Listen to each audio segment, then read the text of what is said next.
இன்னைக்கு நானும் பாப்பாவும் தானே. ஸோ பாப்பா இன்னைக்குள்ள வந்துட்டு பாதி வேலையை முடிச்சோன்னு சொல்லிட்டு காலையிலேயே வந்துட்டு கோலம் போடுறது, கொஞ்சம் பாயசம் வைக்கிறதெல்லாம் முடிச்சுட்டு அப்படியே விளக்கு ரெடி பண்ணியாச்சு. வெரி ஃபர்ஸ்ட் டைம் ரொம்ப சிம்பிளான கோலம் பொங்கல் அன்னைக்கு.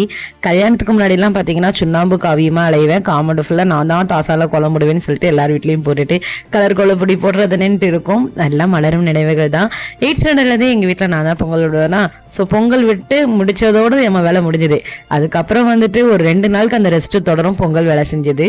ஆஃப்டர் மேரேஜுக்கு அப்புறம் வெரி ஃபர்ஸ்ட் டைம் சோலோ வேற பண்ணுறோம். அது அன்பிளான்டுங்கிறனால சம்பாரிசி அதெல்லாம் வாங்கிட்டு வரலாம். ஸோ சிறுபருப்பு பாயசம், சாமிக்கு கும்பிட்றது வந்துட்டு நம்ம வாழைக்காய் கத்திரிக்காய் கட்டாயம் காய்கறியில் அப்படின்னு சொல்லிட்டு அதையும் வச்சு கிளப்பி விளக்கி ஏற்றி சூரிய பகவானுக்கு படையல் போட்டு நல்லா சாமி கும்பிட்டாச்சு. ஈவினிங் டிவியில் லைவ்ல தான் மகர சங்கராந்தி பார்த்துட்டு இருந்தோம். இது எங்களுக்கு பொங்கலுக்கு அன்பிளான்டா நடந்தது.